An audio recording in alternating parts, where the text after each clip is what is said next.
박영미 씨가 딸 유나의 몸이 이상함을 느낀 건 늦은 밤 무렵입니다.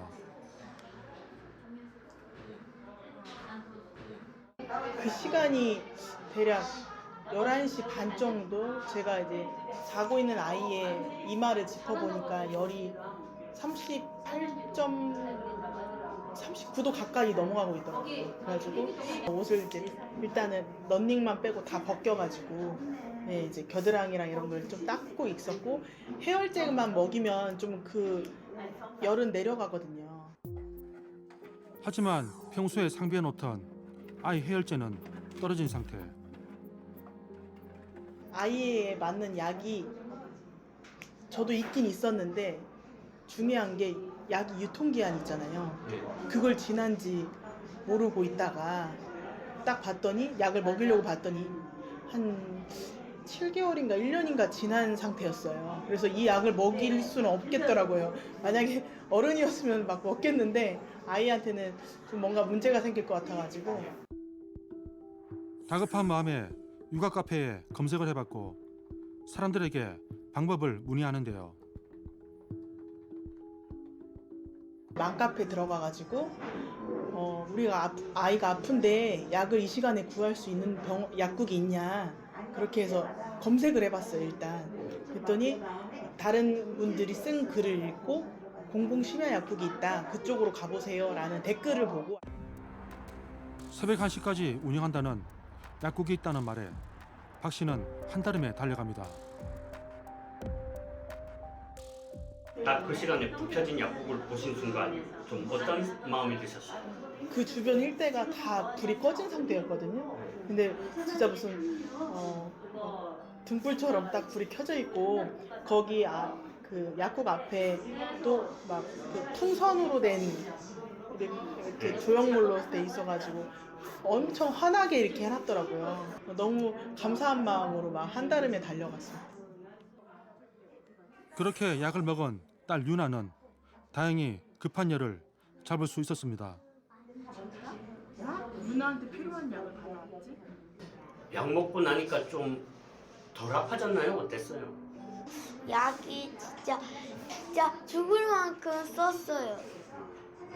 근데 약이 적응이 되니까 좀 많이 막 약이 막 아이스크림 같고 막 달달하고 막 좋아졌어요. 이제 적응이 되니까. 정책 기자단으로 활동 중인 박 씨는 자신의 경험담을 적은 글을 써올리기도 했는데요.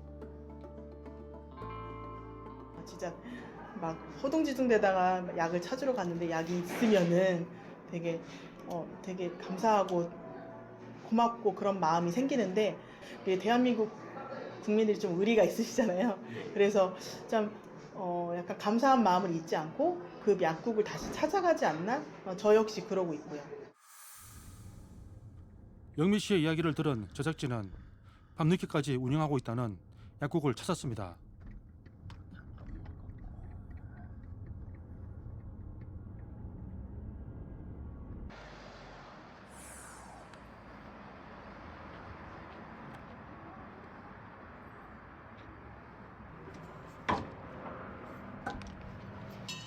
아유, 약사님 안녕하세요. 네, 안녕하세요. 네, 방송 취재 나왔습니다. 안녕하세요. 네, 반갑습니다. 제작진이 찾은 이 약국은 밤 10시부터 새벽 1시까지 운영 중인데요. 초저녁까지 운영하는 일반 약국에 비해 꽤 늦은 심야 시간대까지 문을 열고 있었습니다. 보통 약국들이 6시에서 7시에 문을 닫거든요. 그러면 저희 약국이 문을 열 때까지 기다렸다가 10시쯤 오시는 경우가 제일 많습니다.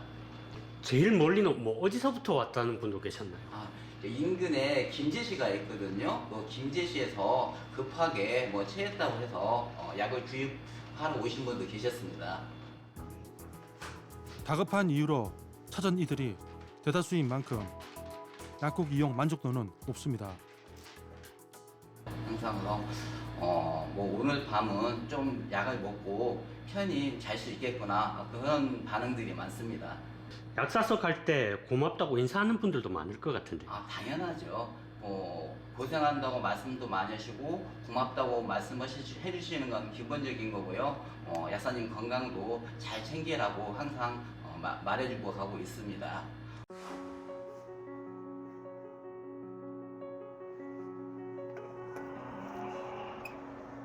늦은 밤 급체로 불 켜진 약국을 찾아 헤맨 경험 다들 한 번쯤 있을 텐데요. 이럴 때를 대비해 운영 중인 게 공공 심야약국입니다. 일반적으로 약을 구입하기에 취약 시간대인 밤 10시부터 새벽 1시까지 운영되는 탓에 이용자들의 반응은 좋은 편입니다.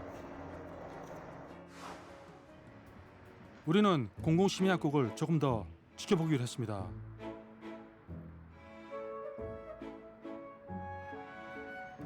낮 동안만큼은 아니지만 드문드문 발길이 이어졌는데요. 강창규 약사에 의하면 심야 시간대 찾은 방문객은 10명 정도 됩니다. 대부분 감기약이며 혈제같이 당장 떨어진 상비약을 구하려는 이들인데요. 치통이나 편도통 같은 급성 통증을 가라앉히기 위한 수도 꽤 된다고 합니다.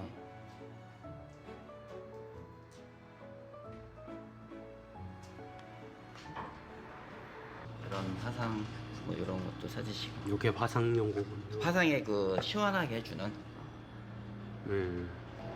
그럼 밤에 어디인가에 대여서 오는 분들이 좀 많은 편인가요?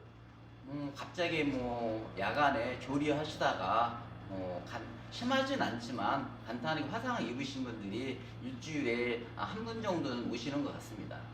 갑자기 화상 입으면 또 이게 약이 필요하기도 한데 집에 보통들 화상약은 잘 안 갖다 놓는 것 같은데. 그렇지. 그런 거는 평소 때 상비약으로 구비되지 않으니까 약국에 오셔서 응급처치 같은 거 좀 받으시는 게 다음 날에도 훨씬 더 낫겠죠. 현행법상 의약품은 약국에서 판매하는 것이 원칙이지만 안전 상비 의약품에 한해 편의점에서도 판매하고 있습니다. 하지만 심야 시간대 안전 상비 의약품으로 증세를 완화시키기 어려운 경우가 문제입니다. 알겠습니다. 네, 감사합니다. 목이 너무 아파서 감기약 사러 왔습니다. 근데 편의점에도 상비약을 팔고 있잖아요. 왜 심야약국으로 오신 거예요? 약이 아무래도 부작용도 있고 약들을 먹다 보면 상호작용 같은 것도 있고 해서 그런 것들이 좀 걱정이 돼서 약사님과 직접 방문해서 약사님과 직접 얘기해서 살 수 있는 곳으로 방문하게 되었습니다. 이 경우 약을 구하기 위해 많은 환자들이 응급실을 찾고 있는데요. 이는 응급실 과밀화의 주된 원인으로 꼽힙니다. 저희가 16년부터 19년도 광역 응급의료센터 방문 환자 현황을 살펴보면 한 100명 중에 한 53명 정도의 비율로 경증 환자가 응급실을 방문하는 걸로 확인이 됐습니다. 이런 경증 환자들이 사실 약만 제대로 구할 수 있다면 굳이 응급실까지 가지 않아도 되잖아요. 네, 맞습니다. 밤 12시를 훌쩍 넘긴 시각. 아침부터 약국을 열고 있는지라 슬슬 피곤이 몰려옵니다. 약사님, 그러면은 이제 낮에도 오픈을 하시나요? 예. 오전에 8시 반부터 약국 문을 엽니다. 중간에 쉬는 시간이 있다고 그래도 지금 막 심야 시간 되고 이러시면 많이 피곤하실 듯한데요. 당연하죠. 저도 사람인데요. 늦은 밤까지 약국 문을 열기로 한 건 어디까지나 강창규 약사의 자발적인 선택입니다.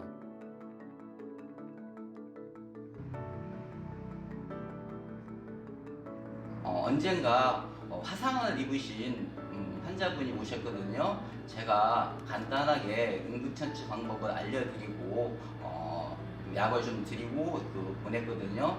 그랬더니 다음날 병원에 가셔서 진료를 받고 오시면서 음료수를 사오시면서 전날에 정말 고마웠다고 일부러 인사차 찾아오는 경우도 있었습니다. 그랬더니 저도 기분이 좋죠. 환자분들한테 감사 인사를 듣게 되시면 피로가 좀 가시는 기분일 듯도 한데요. 아우, 당연하죠. 그런 맛으로 뭐 심야약국 하는 거 아니겠습니까?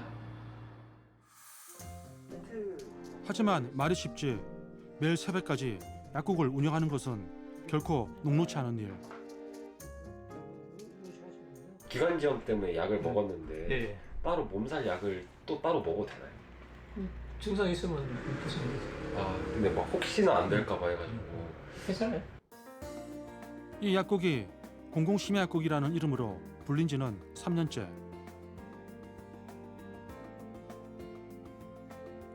정말 부득이한 경우를 제외하곤 365일 새벽 1시까지 문을 열고 있는데요.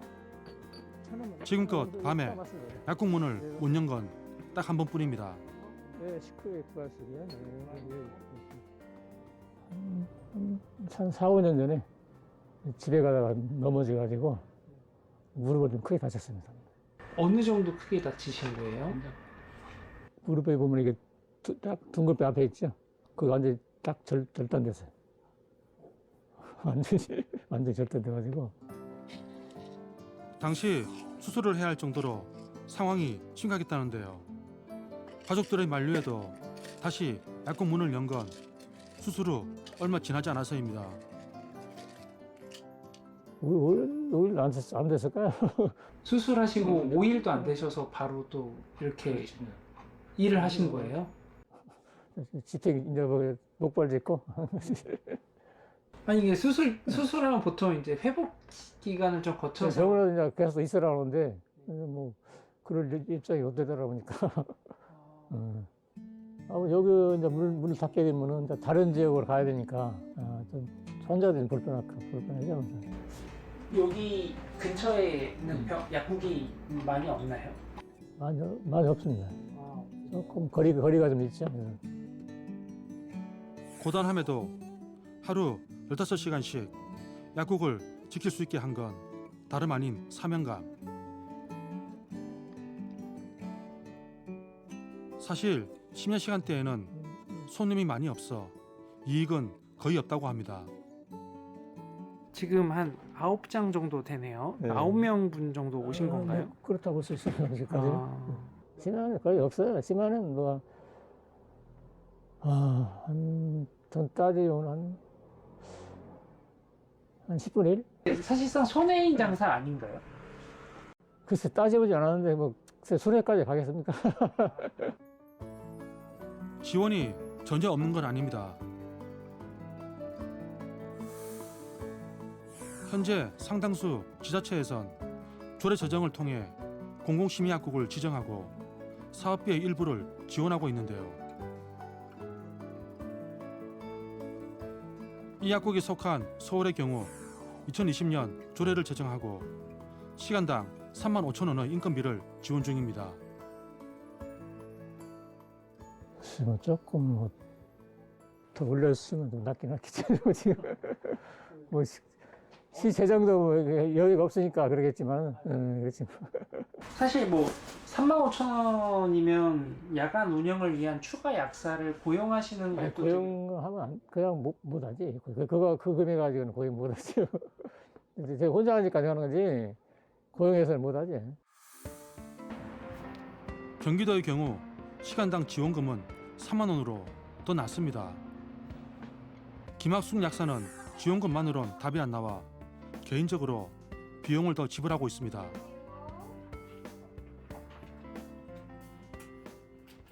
제가 지금 그 약사님한테는 시간당 4만 원 드리고 있습니다. 그러면은 플러스 지금 10,000원을 더 드리시는 거예요? 네, 드리고 있습니다. 네. 2분 고용하시는 거예요? 아니면 1분 고용하시는 거예요? 2명이요. 이런 이유들로 약사들의 참여율은 저조한 편.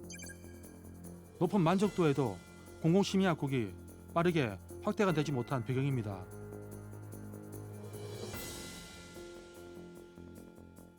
그러니까 좀 다른 데서 좀 오시는 분들 같은 경우 좀 미안하기도 합니다. 왜냐하면 그 지역에 있으면 사실 여기까지 안 오셔도 되잖아요. 근데 이제 그분도 노력을 들여 여기까지 오셔야 되니까요. 그런 거 좀 미안한 면도 좀 있긴 해요. 이 경기도 쪽 광명이나 이런 쪽에 심야약국 하시는 곳은 많이 없나요? 저희 광명에는 지금 저 포함해서 2군데예요. 실제로 지자체가 자체적으로 지원하다 보니 지역에 따라 편차가 큰 편인데요. 비슷한 인구수의 광역자치단체인 인천과 충남을 살펴보겠습니다.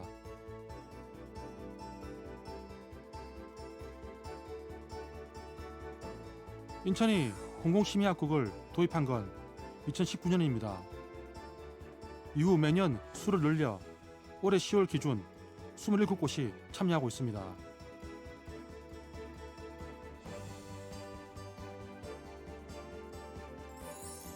시에 따르면 강화와 옹진군을 제외한 인천의 전 지역에서 15분 이내에 공공심의학국을 이용할 수 있습니다.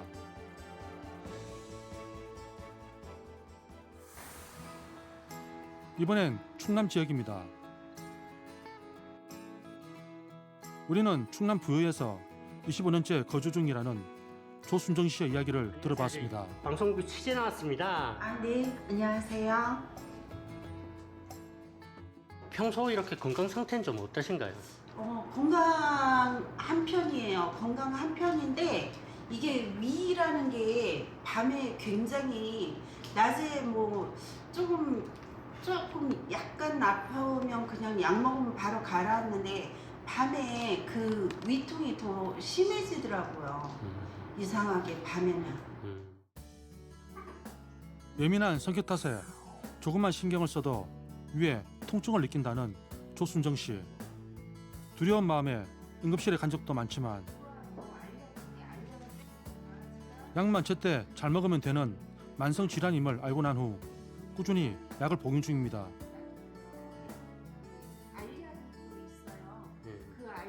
원래는 알약이 위장 장애 뭐 그거랑 이거랑 같이 먹으면 빨래다고 해가지고 제가 이렇게 먹고 있어요. 그럼 평소에도 위장 관련 약은 좀 구비를 해두시는 편이겠네요? 네, 구비를 한다고 하는데 가끔 이게 떨어지거나 예를 들어서 한 캡슐, 10캡슐이면 이렇게 쭉 먹다가 이제 예를 들어서 2알씩 먹어야 된다 그러면 한 알이 부족할 때가 있고 또 아예 떨어진지 모르고 상자만 보고 있는지 알았다가 아프고 나서야 이제 애를 먹죠. 혹시 공공심야약국에 대해서 알고 계신가요? 아, 네, 알고 있죠. 너무 저희한테는 너무 아쉬운 점이 있는 그런 단어네요. 제작진은 대한약사회에서 운영 중인 검색 사이트에서 부여 지역 공공심의학국을 검색해 봤습니다. 하지만 한 곳도 없었습니다.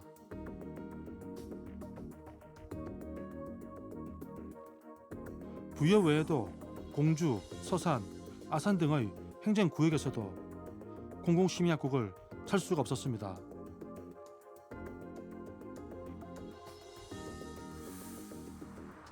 이 지역 약사회의 문의 결과 자치구의 지원을 받아 운영 중인 공공심의학국은 단 3곳인 것으로 확인됩니다. 여러 이유가 있겠지만 야간에 약을 구입할 수 있는 약국 수만 놓고 보면 인천의 9분의 1 수준이라는 겁니다.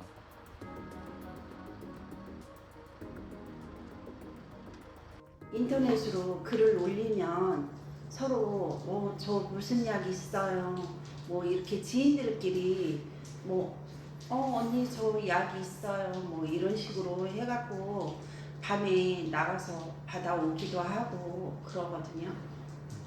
결국엔 또 인근 주민들끼리 수소문해서 약을 구하시는군요. 네. 그런데 이 지역 외에도 공공심의학국이 제대로 운영되지 못하는 지역은 꽤 있었습니다.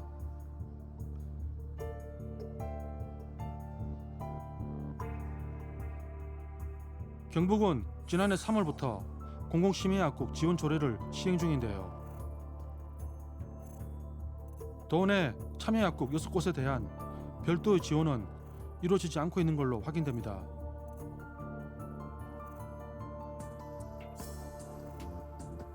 해당 조례가 의무사항이 아닌 공고사항이기에 지원금 예산 반영이 되지 않았다는 설명입니다.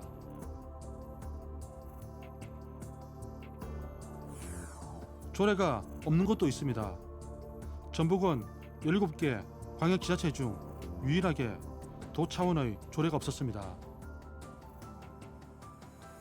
지난 17년에 공공 야간약국 지정 운영 지원에 관한 조례건이 상정되었으나 도의회에서 그 장수근 군 의원님께서 발의를 하셨는데 여러 가지 여건상 뭐 이렇게 뭐 편의점도 있고 그래가지고 안 된다 해가지고 사회적 여건 형성이 좀 안 돼서 좀 지연됐던 것 같습니다. 지자체 지원이 사실 없으면 전적으로 약사들의 사명감에 기대서 운영돼야 되는 거잖아요. 예, 2008년에 몇 달 동안 새벽 시간대 그 20여 명의 약사님들이 당번을 정해놓고 네. 공공심야약국을 운영했지만 인력 문제로 결국 운영이 좀 안 됐습니다. 때문에 이 지역에선 2021년까지 자치구 지원을 받는 공공심야약국은 한 곳도 없다가 올해부터 기초자치단체를 중심으로 조례가 만들어지며 하나둘 심야약국이 생겨나고 있습니다.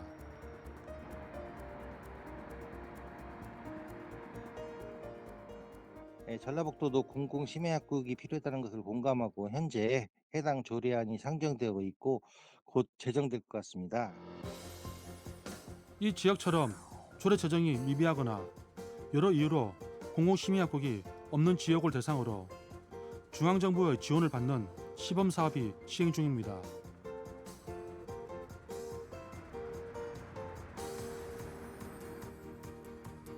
앞서 만난 강창규 약사의 약국도 복지부 소관으로 정부의 지원을 받고 있습니다. 군산에서는 지자체 지원이라든지 정부 지원 같은 걸 다 포함해서 예, 여기가 유일한 공공심야약국인 건가요? 예, 맞습니다. 만일 그러면은 여기도 없었으면 군산 시민들은 야간 시간대에 약을 구하려면 좀 어떻게 해야 할까요? 글쎄요, 어렵겠죠. 여기가 없으시면 뭐 아침까지 뭐 기다려서 문 열 때까지 기다릴 수밖에 없겠죠.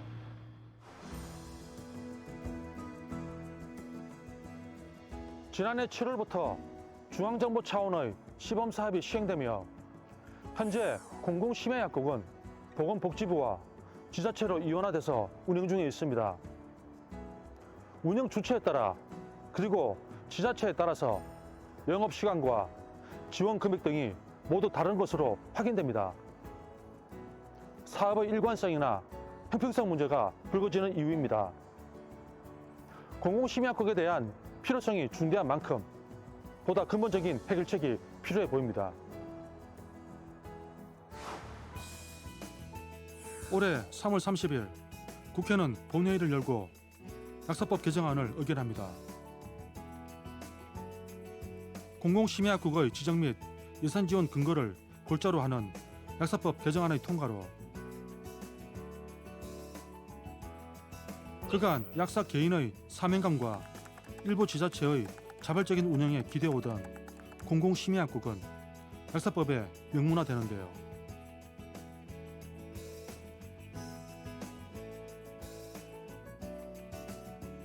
쉽게 말해 공공심야약국의 효용성을 국가가 인정했다는 의미로 국가 보건의료체계 안에 포함됐다는 뜻으로도 풀이됩니다.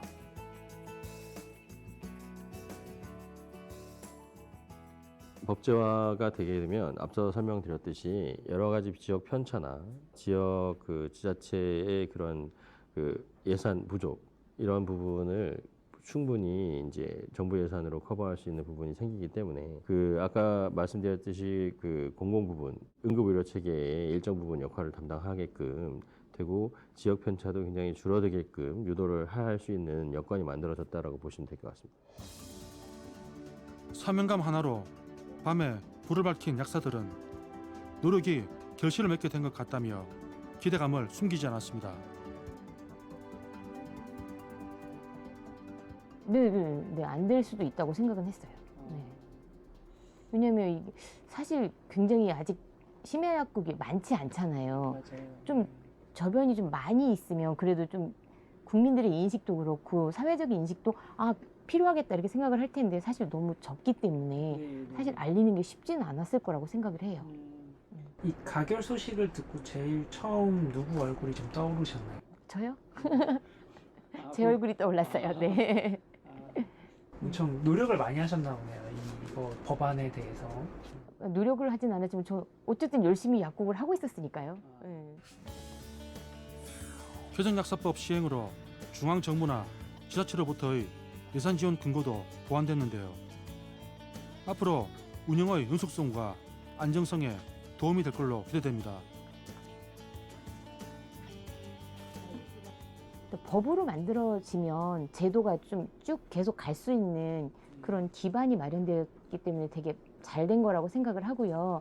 이제 그걸 바탕으로 이제 조금 더 이렇게 자꾸 이제 발전해 가면 되게 기본적인 국민이 좀 편하게 안전하게 야간에도 약국을 이용할 수 있는 그런 제도가 만들어질 수 있을 거라고 생각을 해요. 한편으로는 책임감도 조금 많이 느끼실 것 같아요. 어떠세요? 네, 조금 더 이제 잘해야겠다는 생각도 많이 들고요. 조금 더 공부도 좀 더 많이 해서 조금 더 이제 환자분이 오셨을 때 더 양질의 서비스를 좀 해드려야겠다는 생각도 좀 듭니다.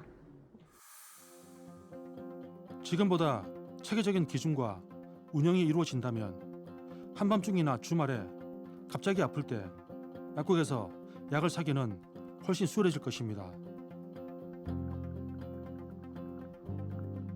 평범한 국민들이 더 나은 생활을 체감할 수 있게 하는 게 바로 민생정책 아닐까요?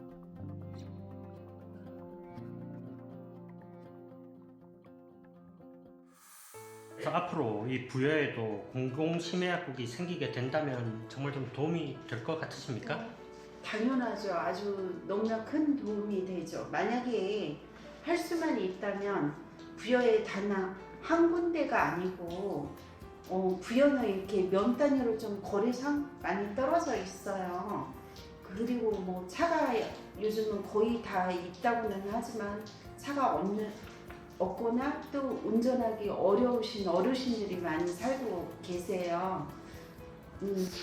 그렇기 때문에 할 수만 있다면 뭐 한 개 면 단위에 하나 안 되면 그게 안 되면 두 개 면 단위에 하나씩이라도 이렇게 만들어 주셨으면 하는 게 저의 큰 바람입니다. 개정약사법이 내년 4월에 시행됨에 따라서 조만간 세배 규정에 대한 논의가 본격적으로 시작될 것입니다. 또 2025년께엔 중앙정부와 지자체로 이원화됐던 운영 주체가 하나로 통합될 전망입니다. 모쪼록 국민 건강과 안전을 위한 제도로 안착될 수 있게 지혜를 모아주기를 당부드립니다.